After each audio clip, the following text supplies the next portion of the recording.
Olá, bom dia pessoal. Hoje é nosso último dia.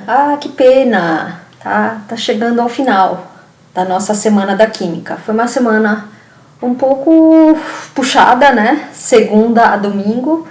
Espero que vocês tenham aproveitado aí as aulas. Elas estarão disponíveis no YouTube. Então não há necessidade de ficar correndo para assistir. Vocês podem assistir a hora que vocês quiserem, vai estar lá, tá bom? Então hoje o assunto é atomística e radioatividade. Então eu vou iniciar com atomística, onde eu vou conversar sobre os átomos, né, e suas propriedades. Então vamos resolver um exercício baseado em atomística. E depois eu vou trazer para vocês alguns conceitos de radioatividade resolvendo o exercício. Então vamos lá. Nessa prova da FUVEST de 2018, ele traz uma questão sobre propriedade periódica. Então vocês podem estar percebendo aí, tem a tabela periódica. Então ele pede para analisar a tabela periódica e responder as afirmações a respeito do elemento químico enxofre. Então, número 1. Tem massa atômica maior que a do selênio, Se?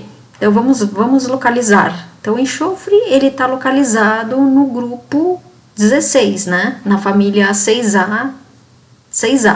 Então o enxofre está acima, está um período acima, no período 3, e o selênio está no período 4. Então a gente sabe, de acordo com os conceitos, né, de como foi organizada a tabela periódica, que a massa aumenta conforme o aumento do número de grupos e o número de linhas. Os números de linhas são os períodos. Então, como o enxofre e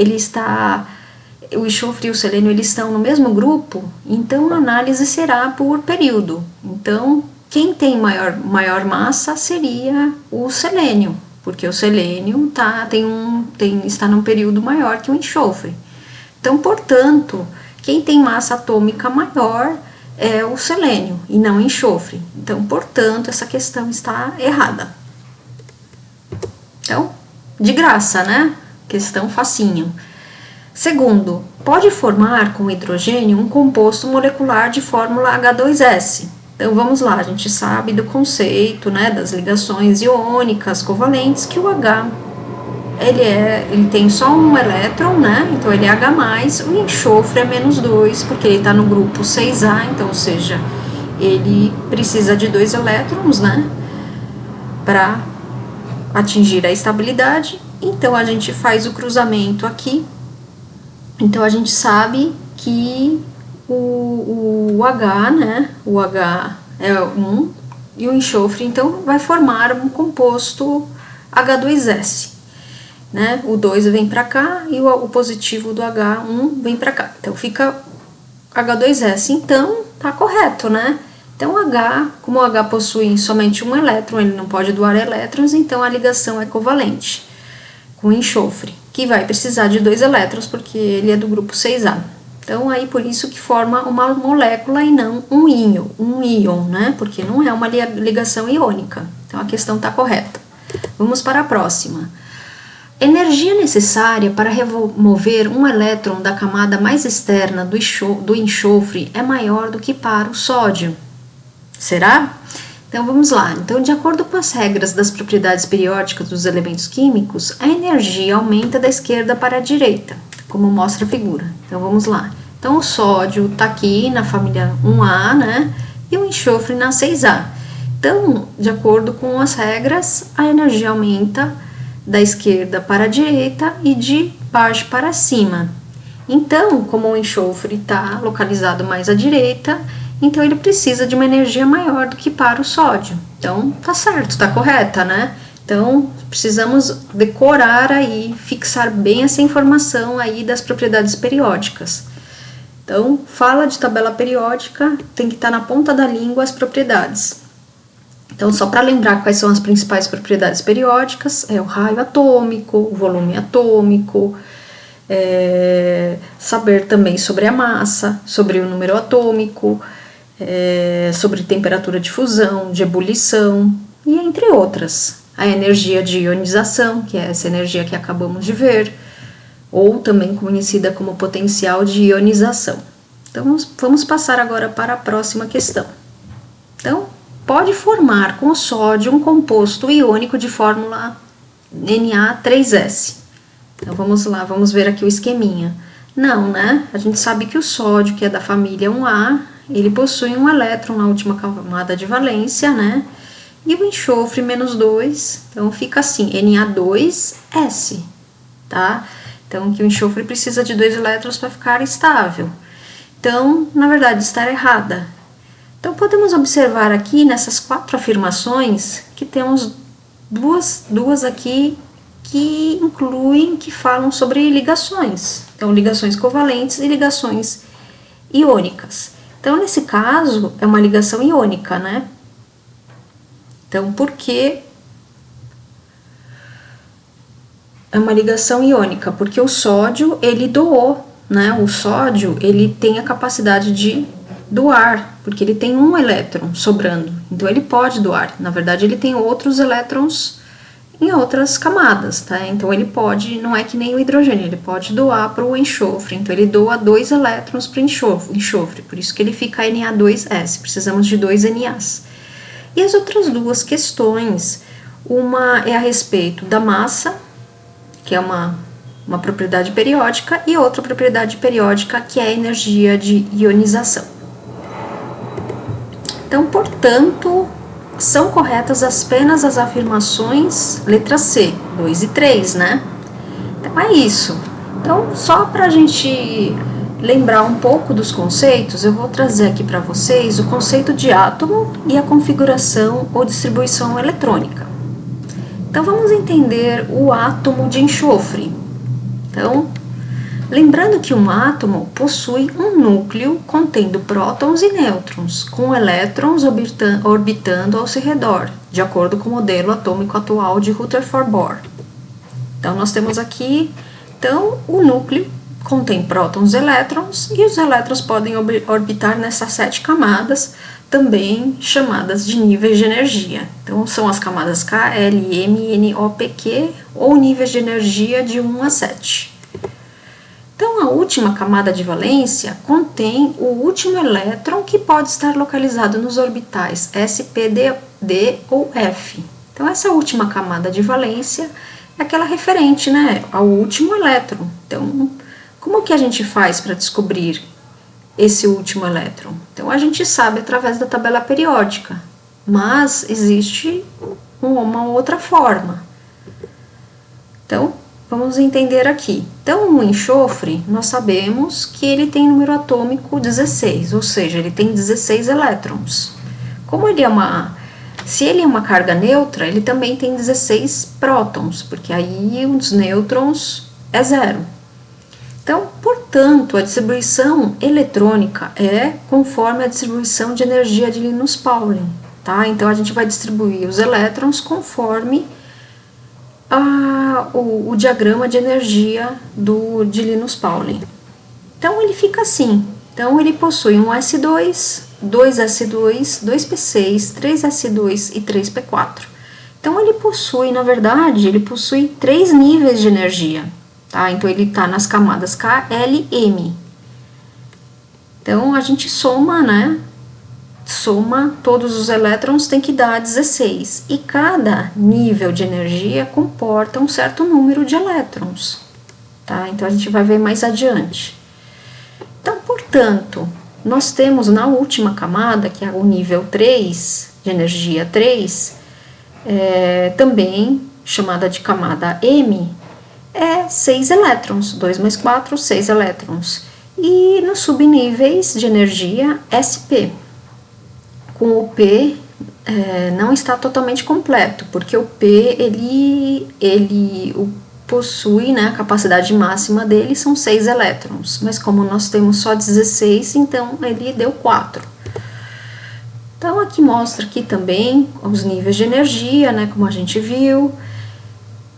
O átomo, ele tem carga positiva, né, porque ele tem prótons e nêutrons, né. O nêutron é uma carga neutra, mas quando ele tem prótons, ele é uma carga positiva.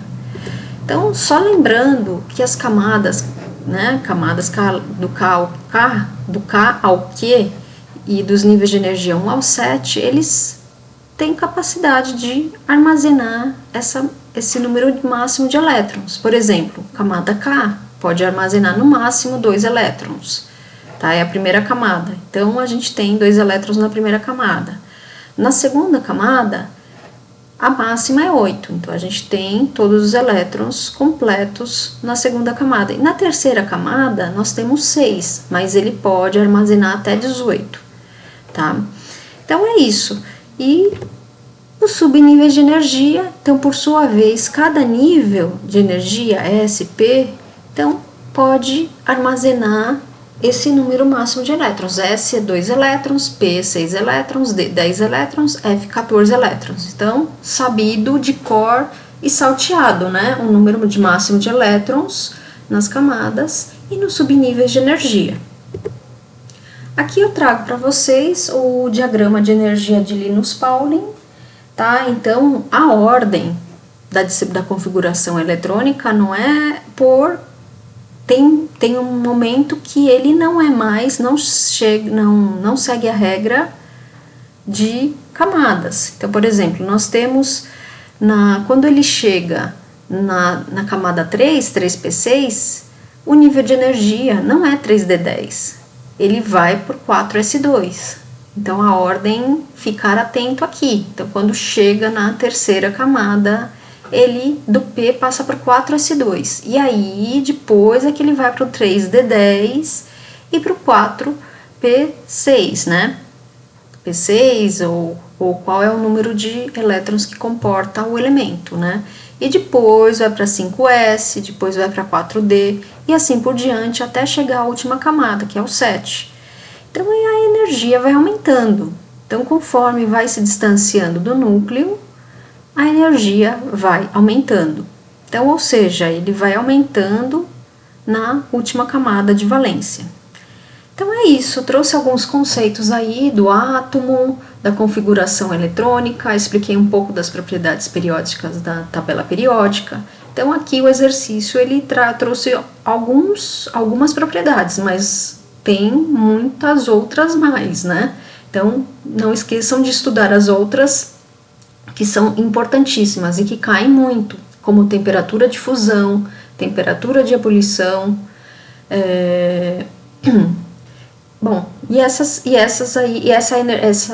essa última propriedade que o exercício fala, que é a energia de ionização ou potencial de ionização. Então é isso. Então terminamos aí a nossa semana com essa parte de atomística e aguardem que nós veremos aí a próxima questão sobre radioatividade. Então vamos ao exercício da FUVEST de 2020 sobre radioatividade. Eu vou ler o enunciado aí para vocês. O gás hélio disponível comercialmente pode ser gerado pelo decaimento radioativo, sobretudo do urânio, conforme esquematizado pela série de decaimento. Desde a formação da Terra há 4,5 bilhões de anos, apenas metade do urânio 238 decaiu para a formação de hélio. Então vamos tomar cuidado aqui, temos muitas informações. Então ele fala sobre o decaimento do urânio, ele fala que houve decaimento do urânio, de metade do urânio para a formação de hélio. Então vamos guardar essas informações. Então ele mostra aqui a série radioativa do urânio, que a gente vai usar para responder as questões a seguir. Com base nessas informações e em seus conhecimentos, é correto afirmar. Então, letra A. O decaimento de um átomo de urânio 238 produz, ao final da série de decaimento, apenas um átomo de hélio? Então, o que vocês acham? Então, vamos ver. A gente tem aqui a série radioativa, né, do urânio. Então, no final do decaimento, são emitidas diversas partículas, como vocês podem observar. Então, partículas alfa e beta, que vai se alternando ao longo dos anos. Então, como o hélio possui massa atômica 4 e número atômico 2, ele tem a mesma configuração das partículas emitidas, partículas alfa. Então, como ele possui a mesma quantidade de prótons e nêutrons que a partícula alfa, então são gerados mais de um átomo de hélio, tá? Então a gente emitiu várias partículas alfa ao longo dos anos, então até atingir o elemento chumbo. Então a questão está errada. Vamos passar para a próxima, letra B. O decaimento do urânio 238 para urânio 234 gera a mesma quantidade de hélio que o decaimento do urânio 234 para tório 230. Então vamos por partes. Então o urânio 238 decaiu até o urânio 234. Então ele gera a mesma quantidade, então a gente tem quantas emissões? Alfa, beta e beta. Então a gente só tem uma emissão de uma partícula alfa, tá? E o urânio 234 até o tório 230 também só tem uma emissão de partícula alfa.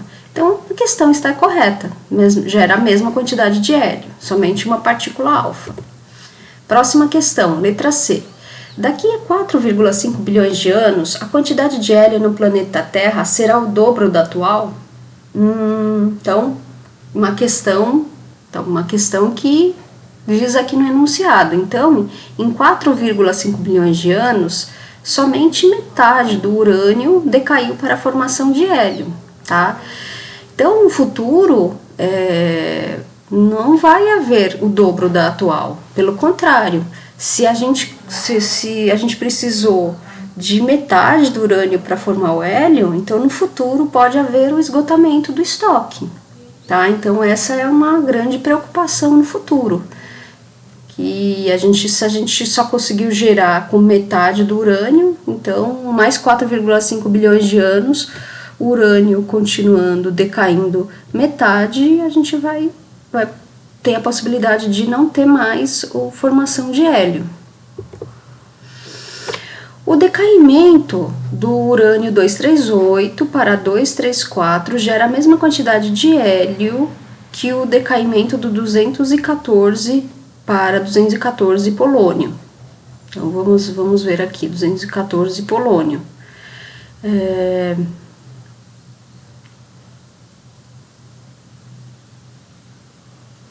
14 polônio, tá? 214 do chumbo para 214 do polônio, 214 do chumbo para o 214 do polônio, ele não forma hélio, porque ele emite somente o partícula beta, tá? Só emite, então, tá errado. E o decaimento, então, na verdade, não tem formação de hélio. 238, o urânio 238, como a gente viu, a 234, ele gera, ele emite uma partícula alfa, então gera urânio. Mas então está errada a questão. Última questão, letra E. A produção de hélio ocorre pela sequência de decaimento a partir do 206 chumbo. Errado, né? Porque a produção de hélio ocorre a partir do primeiro decaimento, do urânio 238, emitindo as partículas alfa. Então, questão correta é a letra B. Então, vamos entender um pouquinho aqui, só para dar uma recapitulada aí no conceito de decaimento radiativo. Então, o que é um decaimento radiativo? É quando o núcleo de um átomo que contém excesso de energia, ele torna-se instável, emitindo partículas ou radiações alfa, beta ou gama, até atingir a estabilidade novamente. Então, neste momento, ocorre variação no número de prótons do núcleo, que começa a emitir as radiações, então vai perdendo os prótons no núcleo. Então, o núcleo, ele transforma-se ou transmuta-se em outro, alterando a configuração do elemento. Então, por exemplo, no caso do urânio, a gente, conforme ele vai decaindo, vai emitindo as partículas alfa ou beta, ele vai se convertendo em outro elemento, como, por exemplo, chumbo, polônio, tório e assim por diante. Na natureza existem diversos elementos que realizam a transmutação, como o urânio, né? Que a gente acabou de ver. Então, atualmente, existe uma preocupação séria pelos cientistas no esgotamento do gás. Apesar de ser o segundo gás nobre mais abundante atrás do hidrogênio, ele não possui alternativas, como no caso do petróleo. Apesar de ser abundante, é difícil a captura direta na atmosfera. Então, quando ele vai decaindo, né, vai formando o hélio, mas é difícil essa captura. Então, atualmente, ele é extraído das reservas de gás natural, onde parte do gás hélio é aprisionado. Então, o hélio é muito importante nas pesquisas científicas e nas tecnologias mais modernas, como ressonância nuclear magnética, espectroscopia de massa, soldagem, fibras óticas e produção de chips de computador. Então, por isso, existe uma grande preocupação aí pela toda a academia. Então é isso, finalizamos aí a nossa última aula da semana. Espero que tenham aproveitado toda essa semana e vejo vocês aí nos próximos encontros ou nos vídeos do canal Energia Química. Tá bom? Bom domingo aí para todos.